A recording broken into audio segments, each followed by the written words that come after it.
오늘은 여호와를 힘써 알자라는 제목으로 우리가 하나님의 말씀을 함께 나눠보고자 합니다. 여러분, 호세아 선지자는 이 주전 8세기경에 북이스라엘 왕 여로보암 2세가 통치할 때부터 북이스라엘이 멸망하기까지 활동한 선지자입니다. 호세아가 막 사역할 당시쯤에는 북이스라엘은 솔로몬이나 다윗과 버금가는 국가의 번영과 평화를 누리던 상태였습니다.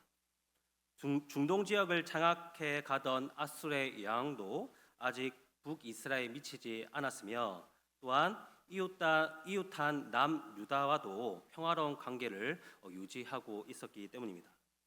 그 결과로 이 북이스라엘은 외부 침략의 위협으로부터도 안전했을 뿐만 아니라 내부적으로도 이 경제적인 풍요와 부유함을 만끽하던 그런 시기였습니다. 어떻게 보면 외부적으로나 내부적으로나 큰 문제가 없는 상황 속에서 오늘 이 호세아 선지자는 부르심을 받아 이 사역을 하기 시작했던 겁니다. 그런데 문제는 이러한 국가적인 번영과 평화가 이어지면서 결국에는 이 북이스라엘이 영적인 나태함을 초래하게 되었다라는 것입니다.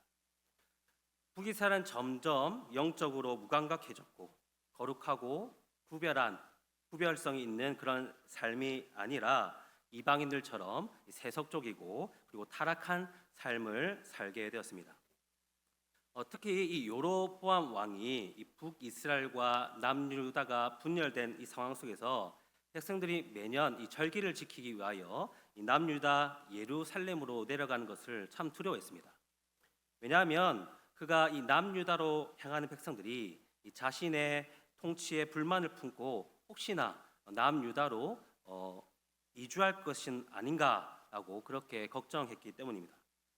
그래서 여로보암은 이것을 막기 위해서 이 베델이라는 곳에 금송아지를 세워두고 백성들에게 예루살렘에 내려가서 하나님을 섬기는 대신에 이 베델에서 세워진 이 금송아지를 섬기면서 하나님을 섬기도록 그렇게 종교 정책을 강요하기 시작했습니다. 결국 이 종교 정책으로 말미암아 이 북이스라엘은 국가적인 우상 숭배에 빠졌고 또 북이스라엘이 하나님과 더욱 멀어지게 하는 결과를 내기도 했습니다. 호세아 선지자는 이런 북이스라엘의 그런 영적인 타락을 지켜보면서 북이스라엘에게 이 죄악을 고발하고 이 회개를 촉구했던 역할을 했던 겁니다. 북이스라엘 상황을 조금 더 우리가 잘 이해하기 위해서는 2차 세계대전 이후에 이 서구 사회를 보면 우리가 쉽게 이해할 수 있습니다. 2차 세계대전이 끝난 후에 이 서구의 국가들은 경제적인 부흥을 맞이했고 물질적으로 어느 때보다 풍족한 삶을 살게 되었습니다. 미국과 서유럽은 이 국가적으로 경제적인 번영을 누렸고 또한 과학과 기술의 발전으로 말미암아 생활 수준도 크게 향상되었습니다.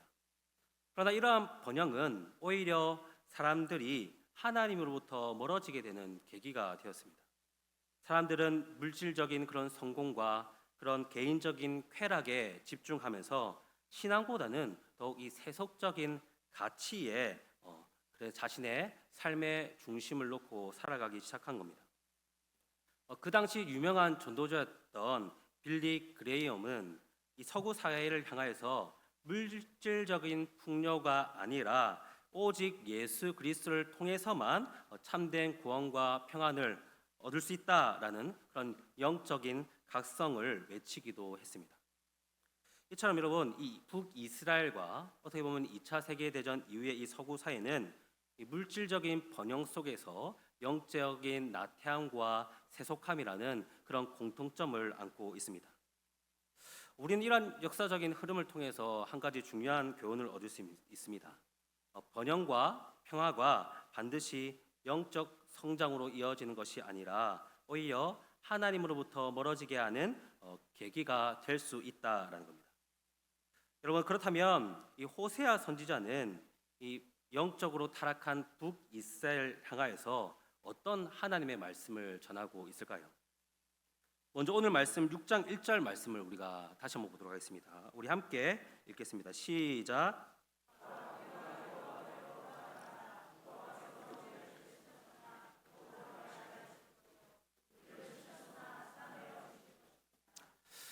여러분 6장 1절 말씀을 보면서 여러분들은 어떤 생각을 가졌습니까? 네. 6장 1절 말씀을 자칫 잘못 오해하면 하나님이 병주고 약 주는 듯한 모습으로 비춰질 수 있는 본문입니다. 물론 신앙인으로서 그렇게 생각하시는 분은 없겠지만 일반적인 시각에서 보면 그렇다라는 얘기죠. 여러분, 예를 들면 직장 상사가 부하 직원을 부당하게 비난하거나 괴롭힌 후에 다시 그 직원을 불러서 친절을 베풀며 내가 다 너에게 관심이 있어서 그런 거야 라고 한다면 여러분, 우리는 그런 상사에게 어떤 마음이 들겠습니까? 어쩌면 그 상사의 이중적인 모습에 회사를 탁 때려치고 싶거나 상사에게 그렇게 살지 말라며 한마디 해주고 싶지 않겠습니까? 부모의 자녀의 관계에서도 마찬가지입니다. 부모가 자녀를 정말 심하게 꾸짖는 후에 그래도 내가 다 널 사랑해서 그런 거야 라고 말하면 자녀는 이 말을 진심으로 받아들이기 어려울 수 있습니다. 사랑한다는 그 말이 진심으로 받아들이기 어렵고 부모의 진심을 의심하게 된다라는 것입니다. 이처럼 6장 1절의 이 하나님의 말씀은 북이스라엘 백성들의 입장에서 보면 병주고 약주는 그런 하나님의 이중적인 모습으로 보여질 수 있다라는 겁니다. 그래서 하나님께 돌아가자라는 이 호세아 선지자의 간절한 부탁도 그들이 보기에는 이미 하나님의 심판이 예정되어 있는데 돌아가봐야 무슨 소용 있나? 라고 그렇게 무의미하게 들렸을 것입니다. 분명 여러분 북이스라엘은 지금 당장 이 호세아의 선지자의 외침에 각성하여서 정신을 차리고 하나님께 돌아간다고 하더라도 그들이 하나님의 심판을 받는 것은 돌이킬 수 없고 변함이 없었습니다. 그런데 그 사실을 호세아 선지자는 너무나 잘 알고 있음에도 불구하고 이처럼 강력하게 북이스라엘 향하여서 외치고 있는 겁니다. 우리가 다시 하나님께 돌아가기만 하면 하나님께서 우리를 다시 낫게 하실 것이고 회복시켜 주실 것이다 라고 말입니다. 그럼 여러분 이제 하나님 입장에서 우리가 한번 생각해 봅시다. 결국에는 호세아 선지자가 말하고 있는 것처럼 하나님께서는 북이스라엘을 결국 회복시키실 의향이 있으시다라는 것이 아니겠습니까? 맞죠? 그렇다고 한다면 하나님이 굳이 왜 북이스라엘을 심판하시려 하시는 겁니까? 단순히 너희들이 죄를 지었으니 그에 합당한 벌을 받아라 라고 말하며 이 시벌의 기념으로 하나님께서는 이 북이스라엘을 심판하려 하시는 것일까요? 여러분 호세아서 5장 15절 말씀을 보시면 하나님께서 북이스라엘을 심판하신 이유에 대해서 이렇게 말하고 있습니다. 여러분 호세아 5장 15절 말씀 우리 함께 스크린을 보시면서 읽도록 하겠습니다. 시작.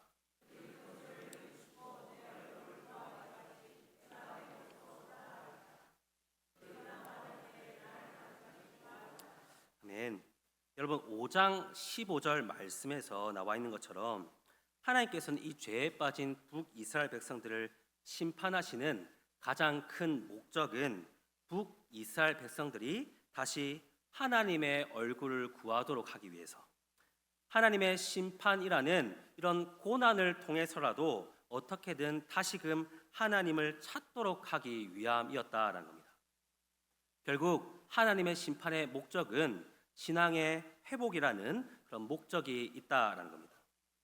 하나님 비록 그들의 죄로 말미암아 너희들이 심판을 받더라도 그들이 다시 회개함으로 하나님께 돌아올 수 있도록 그래서 그들이 하나님의 자녀로서 회복된 삶, 하나님의 자녀로서 구별된 삶을 살아가기를 하나님은 무척이나 원하셨다라는 겁니다. 따라서 호세아 선지자는요. 심판을 받을 것이라는 사실을 너무나 잘 알매도 불구하고 여호와께 돌아가자. 제발 여호와께 돌아가자라고 말하고 있고 그러한 선포를 통해서 이 호세아 선지자는 하나님께서 이 북이스라엘을 구원하시고자 원하신다. 북이스라엘 너무나 사랑하신다라는 하나님의 마음을 표현하고자 한 것입니다. 여러분, 우리는 이 호세아 선지자가 말하는 여호와께 돌아가자라는 이 간곡한 요청을 우리에게도 적용할 수 있어야 합니다. 사실 호세아 선지자가 활동한 당시의 모습은 이 북이스라엘의 모습은 지금 현재 우리의 모습과 정말 크게 다르지 않습니다. 갈수록 세속화되어가는 신앙인들, 그리고 교회, 그리고 진실한 회개 없이 세상에서의 성공만 바라보고 더욱 혼합된 신앙으로 세상과 타협하며 세상과 우상 숭배함으로 영적 간응을 행하며 위선적이고 형식적인 신앙에 빠져 있는 것이 사실 지금 시대의 크리스찬이라고 하는 자들의 부인할 수 없는 대표적인 이미지가 아니겠습니까? 그렇기 때문에 우리는 여호와께 돌아가자라는 이 호세아 선지자의 간절한 요청을 나에게 적용할 수 있어야 하고 동시에 우리 한국 교회에 적용할 수 있어야 합니다. 여러분, 그러면 마지막으로 우리가 이렇게 한번 질문해 보도록 하겠습니다. 여러분, 호세아 선지자가 그토록 하나님께 돌아가자라고 외치고 있는데 우리는 어떻게 하면 하나님께 돌아갈 수 있겠습니까? 세속적이고 영적으로 타락한 자들이 하나님께 돌이켜 다시금 신앙을 회복한다고 한다면 어떤 방법으로 그 신앙을 회복할 수 있느냐라는 질문입니다. 여러분, 그 해답은 5장 4절 말씀을 보면 우리가 알 수 있습니다. 호세아서 5장 4절 말씀 우리 함께 읽도록 하겠습니다. 시작.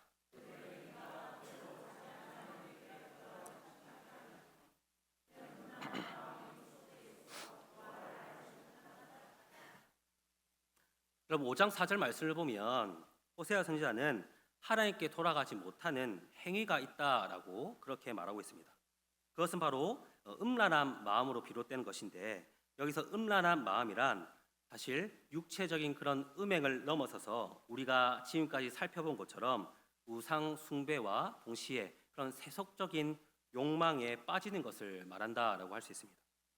그런데 우리가 여기서 중요하게 볼 것은 이러한 음란한 마음, 곧 우상 숭배와 세속적인 욕망으로 인하여 어떤 결과가 나타나느냐 하는 겁니다.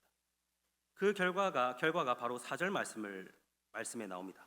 4절 말씀을 다시 한번 보면 5장 4절 말씀을 다시 한번 보면 하나님을 알지 못하게 하여 결국에는 하나님께 돌아가지 못하도록 한다라는 겁니다.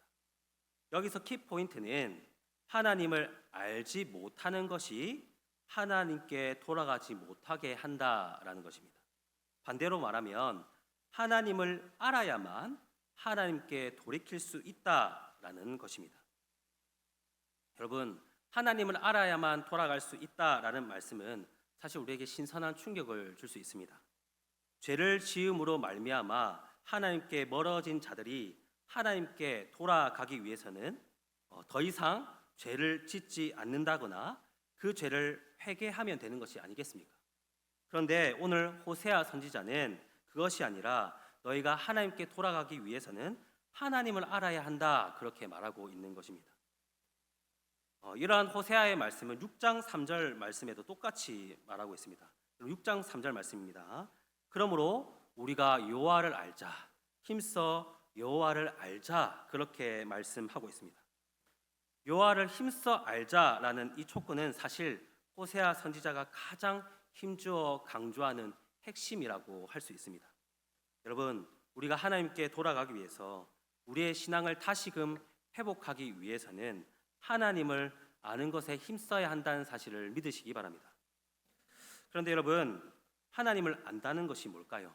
하나님을 안다는 것은 교리적으로 하나님이 어떤 속성을 가지고 계시고 성경 말씀을 통해 객관적으로 하나님은 어떤 분이시라는 그 지식을 말하는 것이기도 하지만 오늘 호세아 선지자가 강조하고 있는 하나님을 안다라는 것은 이것을 말하고 있지는 않습니다.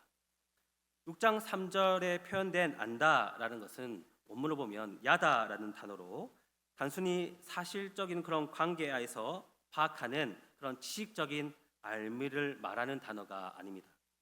야다라는 단어는 여러분들도 잘 아시겠지만 부부가 인격적으로나 육체적으로 연합하여서 서로를 아주 깊게 아는 그런 상태를 말할 때 사용한 단어가 이 야다라는 단어입니다.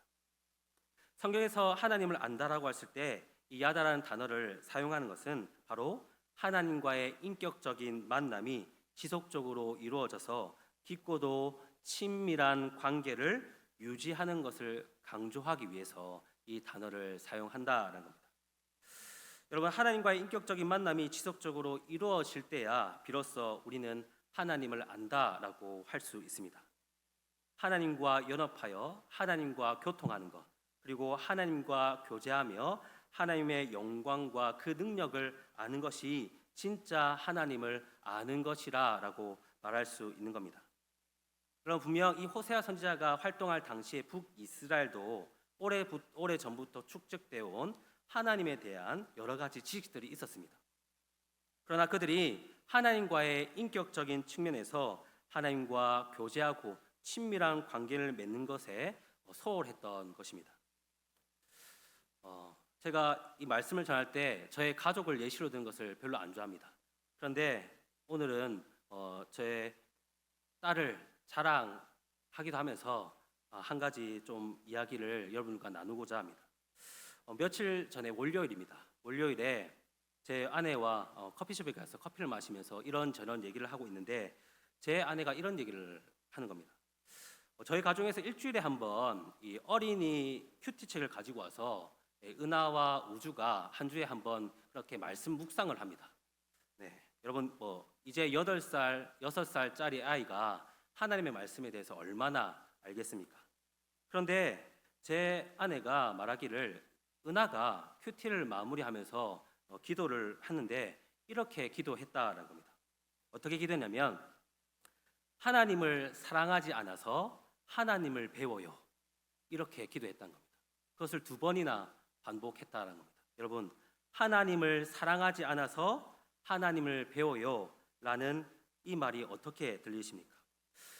저는 처음 그 말 들었을 때 은하가 어떻게 기도할지 몰라서 그 말을 또 했나 보다 그렇게 생각을 했는데 잘 생각해 보니 그 말이 참 저에게 충격이었고 엄청난 교훈으로 다가왔습니다. 하나님을 사랑하지 않아서 하나님을 배운다라는 말을 반대로 이야기하면 우리가 하나님을 알고자 하는 것은 남들보다 더 뛰어난 지식을 얻고자 함이 아니라 하나님을 사랑하기 위해서 우리가 하나님을 알기에 힘쓴다라는 말이지 않습니까? 참 그 생각이 드는데 제 딸이지만 진짜 목사 딸이다. 참 잘 키웠다. 사랑받을 만하다. 그런 생각이 들었습니다. 여러분, 하나님을 사랑하기 위해서 우리가 해야 할 일이 있다면 무엇이겠습니까? 바로 하나님을 아는 것에 하나님과의 깊은 교제를 나누고 친밀한 관계를 맺는 것에 우리가 힘써야 하지 않겠습니까? 좀 다른 이야기를 하자면 여러분, 연애를 잘 못하는 사람들 보면 참 이상한 공통점이 하나 있습니다. 그것은 바로 연애를 책으로 배웠다라는 겁니다. 책을 통해 연애에 대한 지식은 참 넘쳐나는데 실제로 연애한 경험이 많지 않기 때문에 현실적인 감각이 떨어져서 실수를 계속적으로 반복하게 된다라는 겁니다. 여러분, 마찬가지로 우리는 지식만으로는 하나님을 온전히 사랑할 수 없습니다. 우리는 지속적으로 하나님과의 만남, 하나님과의 깊은 친밀한 관계, 하나님과 대화를 나누고 내 감정적인 것들을 서로 공유하며 그 살아계신 하나님을 우리가 경험할 때야 비로소 우리는 하나님을 진짜 알게 된다라고 할 수 있는 겁니다. 우리 아버지 되시는 하나님은 우리에게 하나님과 교제할 수 있는 여러 가지 은혜의 방편들을 마련해 주셨습니다. 하나님의 말씀을 묵상함으로, 우리가 꾸준히 기도함으로, 우리가 하나님을 찬양함으로, 매일매일 감사함으로, 하나님의 사랑을 이웃들과 함께 나눔으로, 때로는 하나님의 말씀을 지키기 위해 고난과 역경을 경험함으로, 또한 복음을 전함으로 우리는 이러한 경험을 통해서 하나님과 함께 친밀한 교제를 나눌 수 있다라는 것입니다. 그럼 물론 하나님을 알아간다라는 것은 우리에게 결코 자연스러운 것이 아닙니다. 사실은 정말 부자연스러운 것이 하나님을 알아가는 것입니다. 그러나 우리가 성령 하나님을 의지하며 나아갈 때, 그리고 동시에 우리의 노력과 우리의 선택이 있을 때에 우리는 호세아 선지자가 말한 여호와를 힘써 알자라는 그 말씀을 우리 삶 가운데 열매로 나타낼 수 있을 것입니다. 여러분들 삶 가운데 하나님과 친밀해지려는 노력이 있으십니까?